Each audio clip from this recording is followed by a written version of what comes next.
단독 보도 내용으로 출발을 하도록 하겠습니다. 강병규 기자.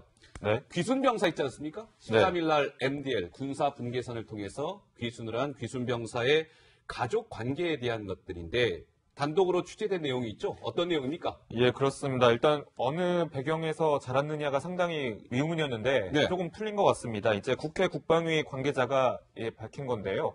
이제 귀순병사 오청성의 아버지는 우리로 보면 중령급인 헌병 간부다. 그러니까 중령급이라는 게 중자와 대좌라는 그런 북한 계급이 있거든요. 네.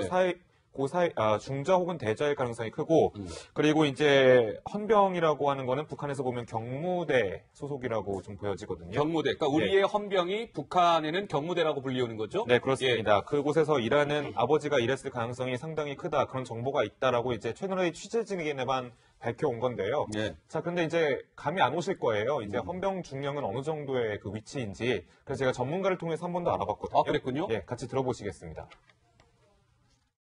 북한에서 헌병대에서 근무하는 중령 정도의 계급이라고 하면 어느 정도 지위를 갖고 있다고 보면 될까요? 네, 북한에서 헌병은 종무라고 하는데 종무의 중령 정도 되면 반드시 강군 종합공관학교, 즉 우리 사관학교 같은 데를 나와야 되고 출신 성분이 상당히 특출해야만 중령으로 진급할 수가 있습니다. 북한 내에서는 뭐 상위 계층에 속한다 뭐 이렇게 봐도 무방하겠네요? 그렇죠. 중자, 이제 우리 중령이 중자 이상이면 북한군에서는 이미 좀 고위 간부군에 속하는 그런 계급으로서 앞으로 상자도 될 수 있고 계속 올라갈 수 있는 발판을 가진 간부라고 할 수 있습니다.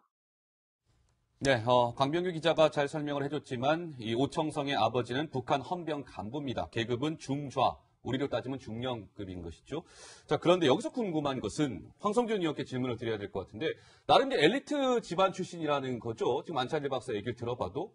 그런데 왜 이렇게 목숨을 건 탈북을 했을까라는 궁금증이 생기거든요. 자, 이제 지금 밝혀진 걸로는요. 북한 이제 경무 중자인데요. 우리 좀 그러니까 헌병대 이제 중령 정도 해당되는 건데요. 예. 이것이 분명히 이제 상중하로 나누면 상위 계층은 틀림없습니다만은 무슨 금수저에 해당되는 최상위 계급이라고 볼 수는 없습니다. 최상위는 아니나 우리가 좀 굳이 표현을 하자면 은수저 정도가 되는데요. 은수저. 원래 동요는 이 계급에서 이런 계층에서 먼저 시작됩니다. 예. 왜 그러면 아주 최상위는요. 그 체제와 자신의 운명을 좀 같이 하는 경향이 있거든요. 그다음에 하층의 계층들은 어떤 생각을 하냐면 어떤 정보가 없습니다. 정보가 없어서 위에서 주는 대로 그대로 믿는 경우가 있는데 이 정도가 외부의 정보도 좀 가질 수가 있고요. 그러면서 본인이 어느 정도 능력이 있다고 생각을 하는데 이 최상위 진짜 금수저들한테 묶여 있다고 생각을 하고 이러면서 불만이 나올 수가 있죠. 이번에도 보면은 한국의 노래라든지 미국 영화 같은 걸 봤다는 거 아닙니까? 네. 이거 자체가 이런 정보를 가질 수 있었던 그런 계층이라는 또 증거입니다. 그렇군요. 그러면 강병규 기자, 네. 혹시 그럴 가능성 없을까요? 이 귀순병사가 이 운전병이라는 사실이 이제 어느 정도 확인이 됐습니다. 근데 부치는 경무대, 우리의 헌병대 중령급이라는 거예요. 네. 혹시나 같은 부대에서 근무했을 가능성은 없을까요? 네, 그 오청성 씨가 이제 귀순했던 그 순간으로 다시 돌아가 볼까요? 예. 그 다일 때 그 차를 탔잖아요. 그 그랬죠. 차가 이제 어느 탈북자의 말에 의하면 이제 개성 경무대에서 준장급, 우리나라로 치면 준장이고 그쪽 계급으로는 대저하급의 그런 장교에게 지급되는 차량이라는 그런 증언이 나왔거든요. 네. 그러면은 개성 경무대에 아빠도 복무를 할 가능성이 있겠냐? 왜냐하면 우리나라도 이제 아빠와 같이 부대에서 근무하는 경우도 있잖아요. 그런 가능성이 있지 않겠냐라는 그런 의문이 제기될 수가 있는데 그래서 전문가한테 한번 물어봤습니다. 뭐라고 그랬더니 하던가요? 전문가가 이제 북한 같은 경우는 가족을 같은 부대로 배치하는 경우는 거의 없다라고 합니다. 그러니까 우리나라처럼 이렇게 뭐 거주지에 맞게 배치를 해주는 것이 아니라 그냥 뭐 당에서 원하는 그런 차원으로 이제 배치를 해주기 때문에 그럴 가능성은 좀 낮을 수 있다라고 전문가는 밝혀왔습니다. 그렇군요. 네. 강병규 기자 취재 결과 그렇다는 거고요. 네. 자, 근데 이제 노은지 기자 보면은 아까 황 의원님은 금수저까지는 아니나 한 은수저급은 된다. 결국에는 출신이 나쁘진 않다는 얘기죠. 노은지 기자, 지난번에 처음에 그 오청성 병사가 발견됐을 때 모습을 보면 우리가 어느 정도 좋은 집안이라는 거를 읽을 수 있는 대목이 몇 군데 있었죠. 네, 가장 대표적인 게 사실 뭐 양말이 뭐 별거냐 하실 수 있는데 그 사진을 하나 좀 보면서 설명을 해드려야 될 것 같은데요. 그 오청성 병사가 그 귀순을 할 당시에 네. 찍혔던 사진을 보면은 흰색 양말을 신고 있었던 걸 볼 수가 있습니다. 아, 흰 네, 양말. 그때도 제가 설명을 예. 해드렸지만 보통 북한에서는 북한군 병사들에게 지급되는 건 발사계라고 해서 광목천 달랑 2장을 준대요. 근데 지금 보시는 저 모습이 오청성 병사가 몸을 이제 피하고 있었던 장면인데 발 부분을 보시면은 흰색 양말을 이렇게 신고 있는 걸 볼 수가 있잖아요. 예, 그랬죠. 북한군에 지급이 되지 않은 흰 양말을 신었다. 이것만으로도 이런 신양말을 구할 수 있는 정도의 어떤 그런 계급이다라는 걸 볼 수가 있을 것 같고, 그리고 특히 이제 좀 자유에 대한 어떤 갈망 같은 것들이 있었던 상황이라고 보여지는데, 특히 양말을 신었다는 건요. 그렇기 때문에 뭔가 간부의 자식으로서 여러 가지 조금 다양한 뭐 우리나라 문화라든지 아니면 다양한 외국의 문화를 접하지 않았겠느냐 이런 얘기가 나오는 거고요. 예. 그리고 또 판문점 지리를 너무나 잘 알고 차를 잘 몰고 왔던 걸 볼 수가 있었잖아요. 그렇기 때문에 간부와 함께 자주 드나들었던 계급이 아니겠느냐 이런 얘기들이 나오고 있습니다. 그러니까 이렇게 해석을 해야 되겠죠. 시청자 여러분. 이 나름 그래도 좋은 출신의 가정에서 태어난 오청성이지만 몸에서는 기생충이 발견이 됐었고요. 굉장히 이제 힘들게 살고 있었다는 것들이 요소요소에 드러나지 않았습니까? 그래서 강병규 기자, 네. 요즘 북한군의 그 군 생활이 얼마나 정말 열악하고 힘든 건지 강 기자가 조금 더 깊숙하게 취재를 했다면서요? 네, 맞습니다. 드릴 말씀이 많아서요. 나가서 설명. 그럴까요? 네. 자, 어떤 내용이 있을까요? 한번 볼까요? 네, 목숨 걸고 건너온 25살 오청성 씨. 이 귀순병이 북한군 중령급 헌병 간부의 아들이라는 소식이 채널A 단독 보도로 전해졌죠. 예. 이런 금수저가, 엘리트가 뭐가 아쉬워서 판문점을 통해 넘어왔을까? 한 가지 단서를 보여드리겠습니다. 이름표가 바뀌었죠? 강영실. 강영실? 오청성 씨는 사실 북한에서 강영실 동무였습니다. 이 강영실 동무로 불리는 오청성 씨, 끝내 살아남아 지옥 같은 청춘을 증언하라는 숙명이었을까요? 강영실 동무는 사실 여기 보시는 것처럼 강한 영양실조 동무의 줄임말입니다. 아, 그런 거였군요. 네, 예. 북한 군부대 내 유행어인데요. 25살이면 90년대 초 중반에 태어났을 텐데 이때가 고난의 행군, 북한이 찢어지게 가난했던 시절이었던 겁니다. 예. 밥도 제대로 못 먹어서요. 한국 남성들 평균보다 11에서 13cm 작고 체중도 미달된다고 하고요. 예. 또 사람의 변으로 걸음을 준 작물을 먹고 자라다 보니까 이렇게 기생충에 노출될 수밖에 없는 거죠. 그러게요. 오청성 씨 나름 북한에서 금수저라고 했지만 내장에 27cm의 기생충과 옥수수가 발견된 바가 있었습니다.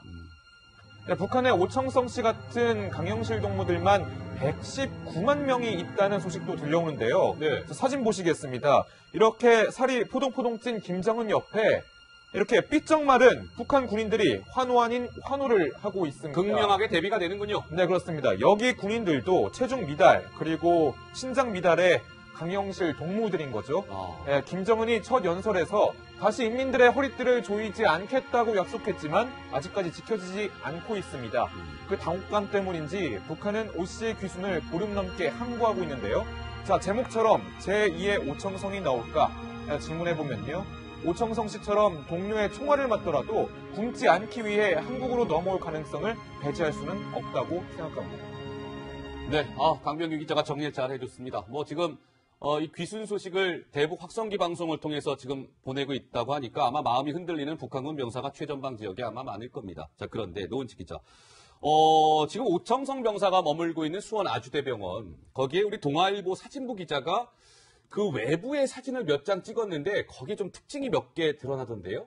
어제 사실 병실 사진 찍힌 거 보여드렸는데 거기에 등장하는 건 사실 지금 24시간 밀착 경호를 하고 있는 정부 관계자였는데 오늘 지금 보시는 사진을 보면요. 자, 설명 좀 해주실까요? 네, 지금 보시는 건 아마 오청성 병사로 추정이 되는 인물인데 뭔가 이제 링거팩을 들고 있고요. 그리고 간호사가 이제 치료를 하는 모습을 볼 수가 있습니다. 좀 흐릿하게 표시된 부분, 사실 어제 보였던 응접실에서 약간 저쪽은 조금 더 TV와 가깝고 그런 부분인데요. 저기에 여러 명들이 포착이 됐는데 뭐 오청성 병사로 추정되는 사람이 간호사를 치료를 받고 있는 이런 장면도 보였고 뭐 어제와 좀 비슷하게 약간 여러 가지 활동, 움직임들이 포착이 좀 됐는데요. 지금 일단은 점점 상태가 좋아지고 있다고 해요. 그래서 뭐 TV도 이제 그 스스로 앉아서 볼 정도로 많이 좋아졌다고 하고, 그리고 뭐 어제 얘기 드렸지만 병원에서 나오는 반찬 것들도 죽이 아니라 뭐 반찬도 먹을 수 있을 정도로, 과일도 먹을 정도로 많이 회복을 하고 있다고 합니다. 예.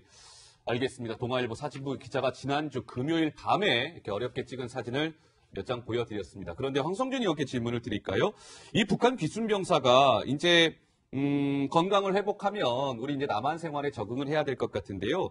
이 남한에서 어떻게 생활하게 될지가 궁금한데 뭐 황장엽이라든지 태영호 공사랑 이렇게 비교되는 측면이 좀 있던데 어떻습니까? 그 이제 일반 만약에 탈북자들이 오면요, 예. 물론 좀 조사를 받습니다만은 그걸 과정을 거쳐서 대부분이 하나원이라는 데 갑니다. 네. 하나원은 이제 통일부가 주관하는 건데요. 여러 가지로 이제 한국 생활에 적응하기 위해서 여러 가지를 교육시키는 데입니다. 뭐 하다못해 이제 크레딧 카드를 어떻게 쓰는지, 은행을 어떻게 다니는지 보이는데요. 네. 이 오청성 씨의 경우에는 이제 하나원 쪽보다는 이제 국정원에서 운영하는 북한 이탈 주민 보호센터라는 데를 가게 되는데 사실은 이 센터의 과거 이름은 뭐냐면 중앙합동신문센터였습니다. 중앙합동신문센터. 그러니까 이제 사실은 국정원이 관할하면서 군, 검찰, 국정원이 합동으로 예. 이 사람이 넘어왔는데 진짜 순수하게 넘어온 건지 아니면 위장 전향인지 뭐 이런 거를 조사하는 데인데요. 이름이 좀 지금 방금 얘기한 것처럼 좀 험악하지 않습니까? 그래서 2014년에 이 이름을 갖다가 이제 완화시켜서 북한 이탈 주민 보호센터로 이제 이름을 고쳤습니다. 네네. 그래서 여기서는 일단은 사실은 뭐 그렇진 않은 그런 일이 없겠지만 예. 그럼에도 불구하고 이제 탈출한 배경이라든지 이런 걸 조사하고요. 또 중요한 거는 이 오청성 병사가 갖고 온 정보가 있을 거 아닙니까? 정보 있겠죠. 이 정보를 또 다루는 사람이 이게 정보인지 알거든요. 네. 아주 사소한 거, 아까 말한 뭐 발사기 문제라든지 이런 것도 몰랐으면 굉장히 중요한 정보일 수 있거든요. 네, 이런 걸 네. 갖다가 다 이제 정보를 획득하고 정리하는 작업을 이제 바로 이곳에서 한과 동시에 네. 또 이분도 이제 정착을 해야 되니까 이 생활이 굉장히 차이가 있지 않습니까? 그 정착하는 데 필요한 아주 기본적인 그 예. 지식 같은 거를 좀 이곳에서 좀 가르쳐 주는 곳입니다. 알겠습니다. 일반 탈북자와는 달리 북한 이탈 주민보호센터로 가게 될 가능성이 있다. 이런 말씀이셨습니다. 자, 그런데 노은지 기자, 사실 오청성 병사 건강을 회복하는 데 있어서는 이국종 교수의 역할이 상당히 컸다라고 볼 수 있는데 이국종 교수가 요즘에 오청성 병사한테 보여주고 있는 이 TV가 딱 정해져 있다면서요, 프로그램이. 네, 그렇죠. 뭐 그렇습니까? 영화 채널 그리고 이제 예능 프로를 보여주는 그래요? 오락 채널을 주로 보여준다고 하는데요. 뭐 이런 대화를 두 사람이 나눴다고 합니다. 요즘에 계속 미국 영화 말고 예능 프로그램을 보니까 미국 영화 좋아한다더니 왜 안 보느냐 이렇게 이국종 센터장이 물어봤고요. 오청성 병사가 예능 프로가 재미있다라고 하면서 최근에 뭐 전해진 바로는 추성훈 격투기 선수잖아요. 파이터. 예. 추성훈 선수가 출연하고 있는 예능을 보고 있다라고 하는데 아무래도 이제 뭐 추사랑 그 딸인 사랑이와 함께 출연하는 그런 뭐 가족 예능을 보고 있는 게 아니냐 이런 얘기도 나오고 뭐 영화 채널을 보다 보니 이제 예능 프로까지 지금 약간 섭렵해서 TV 시청을 좀 열심히 하고 있는 것 같습니다. 건강이 정말 빠르게 회복되고 있는 것만은 분명해 보입니다. 이렇게 TV 프로그램도 볼 수 있을 정도가 됐으니까요. 참 다행스러운 일이고 강병규 기자, 예. 이국종 교수 얘기가 나왔으니까 하는 얘기인데 저 오늘 처음 알게 된 사실이거든요. 이국종 교수가 환자들 회복을 위해서 직접 뭐 만화책을 썼다는데 사실입니까? 네, 사진을 제가 준비했는데요. 그렇습니까? 네, 사진을 좀 보면서 좀 네. 제가 말씀을 드릴게요. 야, 자, 이게 트러블 삼국지란 만화책인데 이 진짜 만화책 원본이 아니라 이 제본을 뜬 겁니다.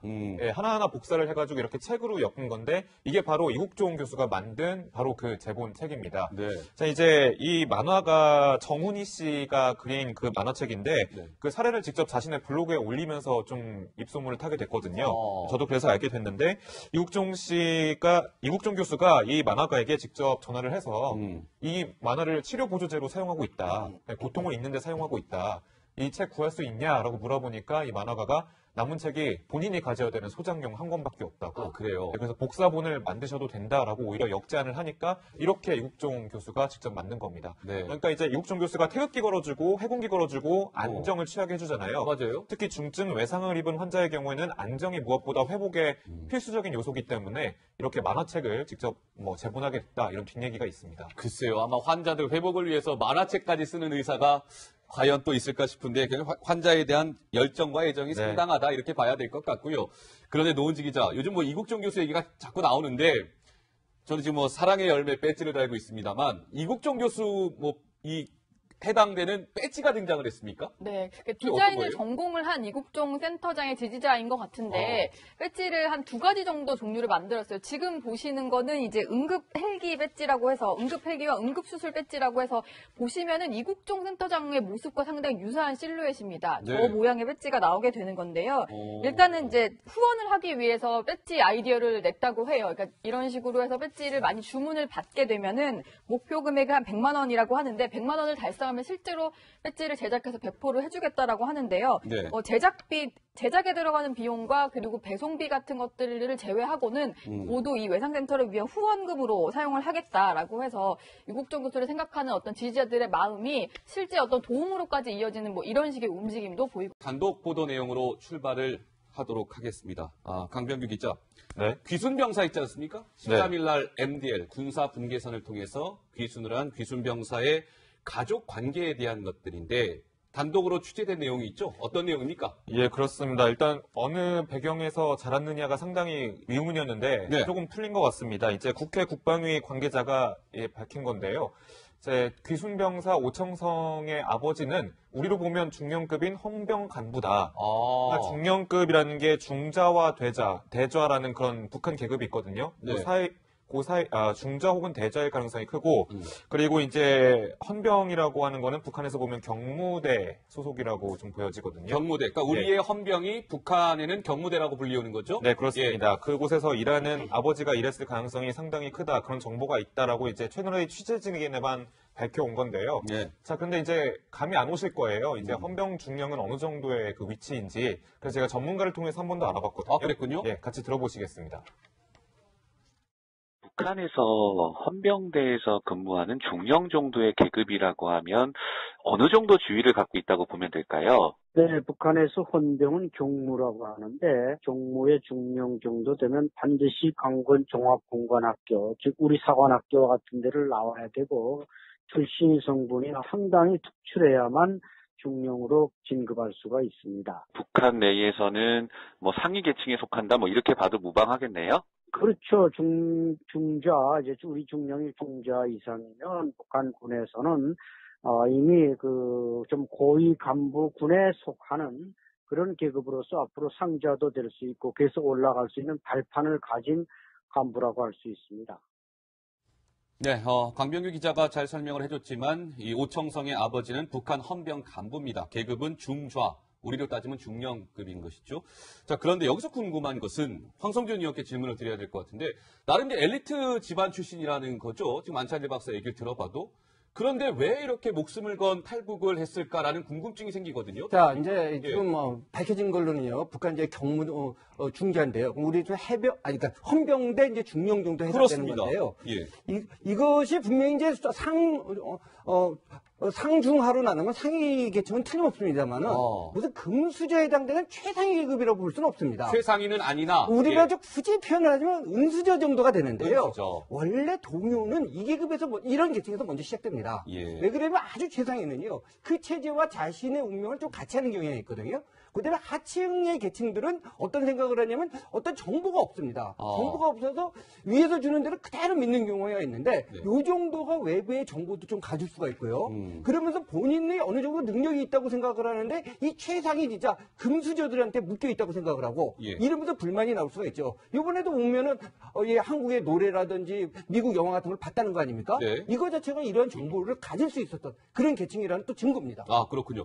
그러면 강병규 기자, 네. 혹시 그럴 가능성 없을까요?